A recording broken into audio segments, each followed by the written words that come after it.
Hey everybody, this is Tell the Truth Sports Radio. I'm your host, Ron Fitch. And man, that was a great game, Buffalo and Baltimore. That was the marquee game of the week. I'm going to do the weekend wrap up show. I want to break that down. Buffalo scored right away, and it looked like, oh man, it's going to be a shootout. I'm wondering if Buffalo could stop Baltimore. They couldn't. They couldn't stop the run or the pass.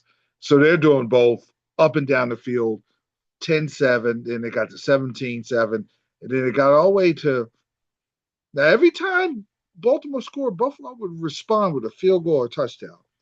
It was 27-13 after Zay Flowers made an electrified 23-yard touchdown. But Buffalo comes right back and scores, doesn't make a 2-point conversion. That was a mess. Now, Lamar Jackson passes Deontay Hopkins, who makes a one-handed catch. Amazing, 34-19. I'm thinking this team's unbeatable. They're probably going to lose only one game and run the table. This Super Bowl team, they're better than everybody. Because I'm looking at defensively, they were doing good. And offensively, they were unbelievable. Because now you got Derrick Henry and Lamar Jackson and all the other weapons just scary. Buffalo scores. And they miss another 2-point conversion. So now, okay, Buffalo's not catching Baltimore. And then when Derrick Henry rushed up the middle for 46 yards, where nobody wanted to even tackle him, he just looked scary good. Speed and amazing power. 40-25. That PAT was missing. That's big. You don't have Tucker this year. I didn't think it'd be big. It was 11:35 the fourth quarter. They can't stop Baltimore anyway. But they score. Buffalo comes right down the field. Buffalo was resilient, especially at home. And they score 350 left, 40-32. They got score plus two. And Baltimore has a ball with 350 left. You could just run a clock up. A Harbaugh got.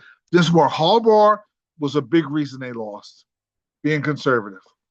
The defense was the second reason they lost. And unfortunately, if I put the blame, number one's Harbaugh, because you could have put the game away with better play call, more aggressive. I'd have ran Lamar Jackson and Derrick Henry, and that's it. Nobody else is getting the ball.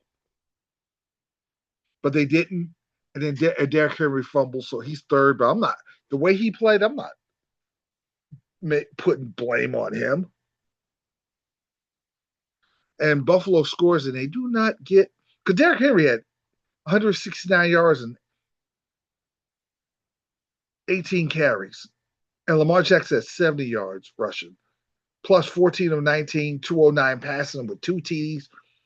You got to win that game on the road. You're just completely dominated. But after the fumble, Buffalo scores, and they don't get the 2-point conversion. And that's where, like I mentioned, they could have ran the clock on that game. And they didn't, had to punt the ball, and the Bills got momentum. And Zaire Alexander was in the game instead of the other corner that Baltimore has. And Josh Allen got caught fire. They went down the field, and Jair Alexander could have Shakir. I would have let Shakir score because you at least had 30 seconds to play with, and maybe you throw a Hail Mary or something like that. But he didn't, and Buffalo could manipulate the clock. And their fire drill, when they had no timeouts and they had to rush the kicking team on the field, they kicked it with 3 seconds left. They must have practiced that. That was such discipline for them to do that. They win. And that's a bad loss for Baltimore. Baltimore, if you look at them, they've had about 5 years of clunky losses at home to teams they shouldn't have. Against Buffalo, I'm thinking they're probably a Super Bowl team last year, and Buffalo were just out. They were more disciplined. They outplayed them, and it looked like Baltimore was a better team. Not going to Henry at the goal line one time. Lamar Jackson with a bad turnover, which he did. He was flawless this time. And Allen wasn't great that game, but he made enough plays. He was great this game. Josh Allen He was a better quarterback. 33 of 46 for 394 and 2 touchdowns, slightly. Because Josh Allen and Lamar Jackson are pretty similar. They're both great running quarterbacks, but they've gotten so much better in the pocket. Lamar Jackson's solid in the pocket, and Allen is great in the pocket. And there were times I didn't like some of Lamar Jackson's throws last year, but it just the start, the way he looks like he's comfortable in the offense. And he did everything he could. He did everything he did for his team to win, and they didn't because the defense is not great. Nobody's defense played well. Buffalo got gashed. Nobody's defense played well this week. Eagles defense was a mess with CeeDee Lamb running around all over him. He dropped passes, and Dallas should have won. Dallas defense was mid. And the Lions defense was bad. I mean, is Arron Glenn that important? The Steelers defense was horrible against the Jets, and they figured out how to win. I'm gonna go Packers, Lions first. The Lions look lost. I don't trust golf when it really matters.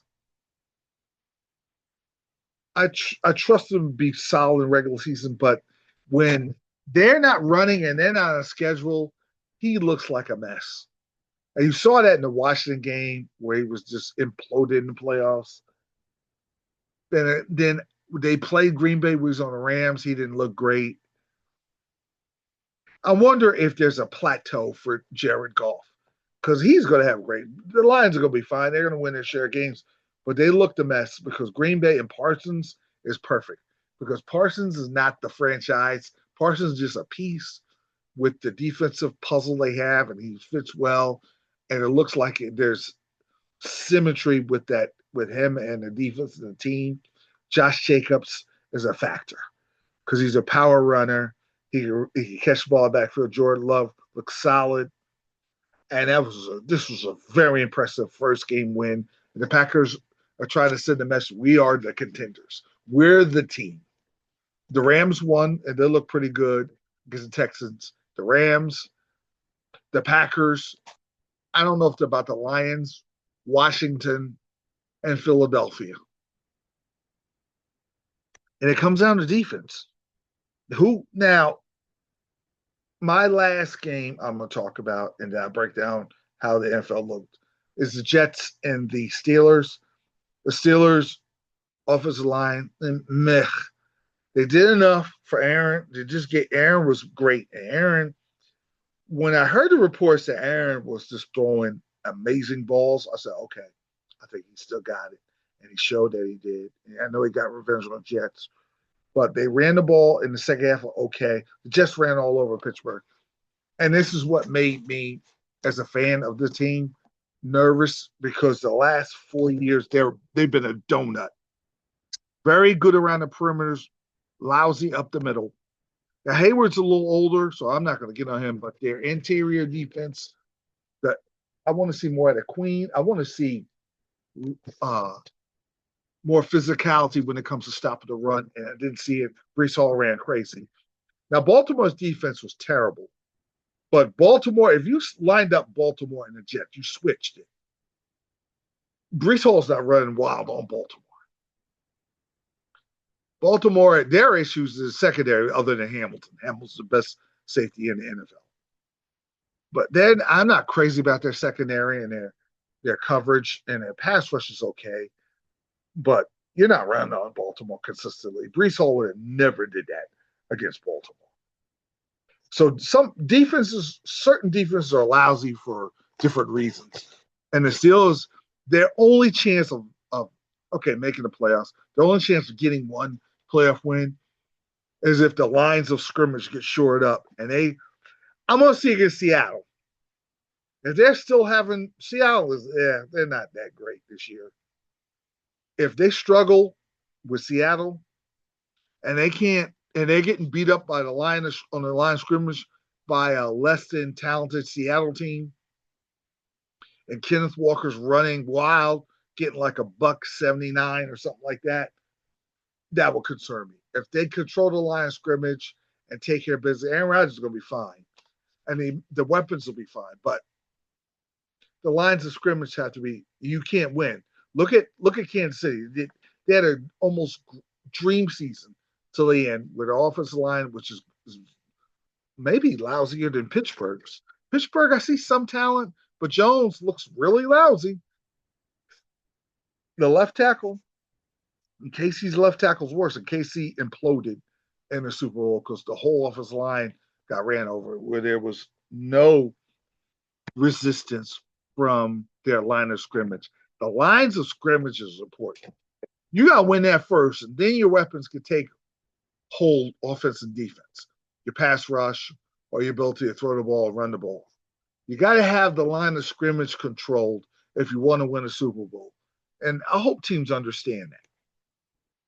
But anyway, if Baltimore, likely a comeback, if Baltimore could stop shooting themselves in the foot in big games, of course they're a Super Bowl team. They'd probably win it. But every year the Harbaugh will do something questionable. As good as the coach he is, it's always something. Against Kansas City, it was Zay Flowers fumbling. I think a unnecessary roughness penalty. It's always something that does the Baltimore Ravens in, where I can't completely trust them. I wonder if it's Buffalo's time. They got Bosa. Allen is even sharper. Cook runs is solid. But you know what? As much as I believe Buffalo goes Super Bowl, I think the Jets can beat the Bills this week. Josh Allen doesn't play well at MetLife Stadium for whatever reason. And I think the Jets are going to take the momentum they had and playing the Steelers good. And Breece Hall should be able to run on Buffalo's smaller, quicker defense. He should have the same kind of game. If the Jets bring that same intensity, I think they beat them. They don't, they're going to get beat. But they come with the exact same energy they did against Pittsburgh. They could beat Buffalo.